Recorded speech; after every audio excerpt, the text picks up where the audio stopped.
Today we're diving into one of the most brilliant and honestly most paradoxical periods in all of Chinese history.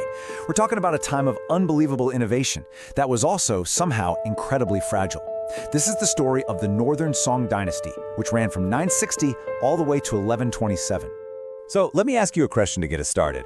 What if the Renaissance, with all its art, science, and game-changing ideas, actually happened 400 years early? Sounds a little like science fiction, right? Well, in a lot of ways, it actually did. It just happened on the other side of the planet.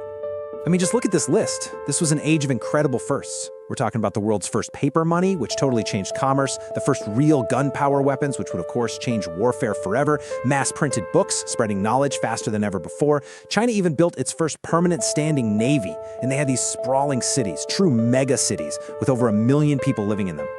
So, yeah, this was China during the Northern Song Dynasty. By pretty much any measure you can think of, it was the most advanced society on Earth at the time. But, and this is the big but, for all of its brilliance, this golden age was living on borrowed time. Threats were closing in from every side, which really makes you wonder, how could a civilization be so advanced and at the same time so vulnerable? Okay, so let's start with the good stuff, the boom. In this first section, we're going to look at what made this the age of innovation, because this period saw an explosion in tech, in trade, and in population that was just, well, it was completely unprecedented. For starters, think about this. The population of China doubled. It went from about 50 million to a staggering 100 million people. Now, how did that happen? Mostly, it was thanks to incredible leaps in farming, like a new kind of fast-ripening rice from a place called Champa. It meant farmers could get 2 harvests in a single season. And that massive food surplus, that became the engine for everything else. And just to put this all into perspective, let's look at the rest of the world. While 11th century Europe was still mostly a patchwork of small, agrarian societies with pretty limited trade, Song China was this bustling commercial powerhouse. It had huge trade networks, complex financial tools like paper money, and cities that would have absolutely dwarfed anything in the West. It wasn't even close. And if you want to talk about industrial might, get this. In the year 1078, the Song were producing 114,000 tons of iron. To give you some context, England wouldn't hit that number until 1788. That's 700 years later, at the peak of its own industrial revolution. Absolutely incredible. But all this wealth and innovation came with a huge, huge problem. And that brings us to our second section, a very crowded map. You see, the Song Dynasty wasn't alone out there. Not by a long shot. The map of what we think of as China today was actually split into several powerful states.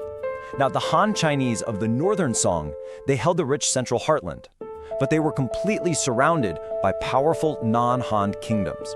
Up in the northeast, you had the Khitan people of the Liao dynasty. Out in the northwest, the Tanguts of the Western Xia. And just kind of looming over everyone to the north were the Jurchens, who would eventually form their own dynasty, the Jin. It was a really, really dangerous neighborhood. And this is where we get to the great paradox of the Northern Song.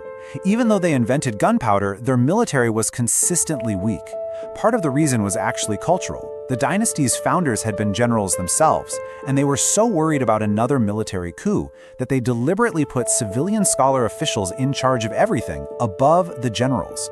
So you end up with this situation where they were rich, they were brilliant, but they just couldn't fight. So, what do you do when you're rich and brilliant, but you're surrounded by tough guys you can't beat in a fight? Well, that leads us to our third section, Buying a Century of Peace, and the song's very controversial but surprisingly effective solution. In the year 1005, they made a deal. It's called the Treaty of Shanyuan, and it was pretty straightforward.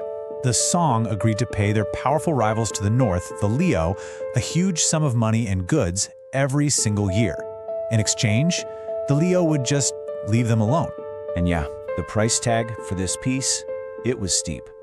Every year, the Song had to send 200,000 bolts of high-quality silk and 100,000 ounces of pure silver up north. It was a massive expense, but because their economy was so powerful, it was an expense they could actually afford. But you can imagine, this treaty was seen in 2 totally different ways. For the practical-minded Song court, it was basically a business expense. Paying tribute was simply cheaper and less disruptive than fighting a constant war. But for the Liao, and for a lot of proud Chinese officials, it was a national humiliation. It was seen as clear proof of who was really in charge. So while the Song were managing all these external threats with their checkbook, they also had this really unique and complicated system running things back home, which brings us to Section 4, the Empire Within.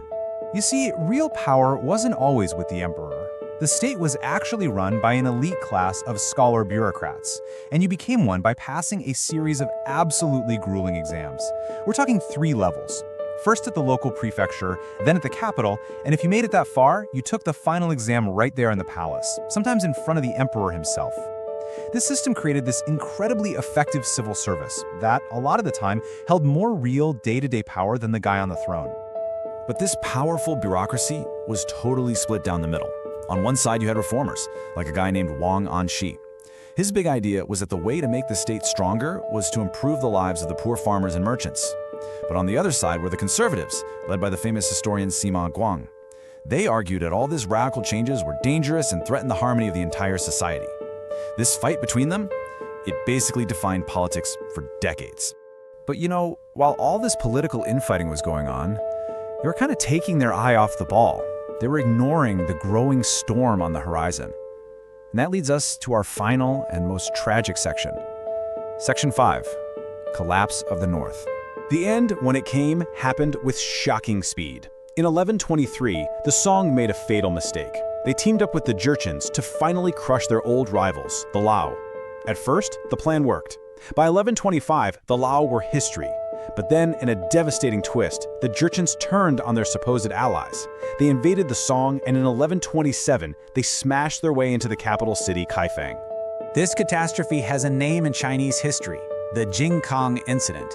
And the Jurchens didn't just conquer the city, they captured the 2 Song emperors, the one who was reigning and his father who had just abdicated, along with pretty much the entire imperial court. We're talking about 3,000 people. It was a complete and utter decapitation of the dynasty's leadership. And what happened to the captives, it's just horrific. They were marched north into Jurchen territory and subjected to these terrible, humiliating rituals. The historical sources are pretty stark. They say many of the royal family members, princes and princesses, were sold into slavery, or even worse, to brothels, for less than 10 ounces of gold. It was an end filled with unimaginable suffering and disgrace. Now, a few members of the imperial family did manage to escape the disaster. They fled south, across the Yangtze River, where they managed to set up a new state, what we now call the Southern Song Dynasty. But the great northern heartland was lost forever. And with it, the most brilliant and dynamic chapter of the Song's golden age came to a violent, brutal end.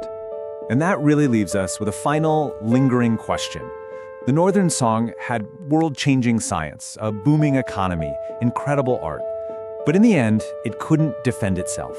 It was a brilliant society, but a fragile state. So what does that mean?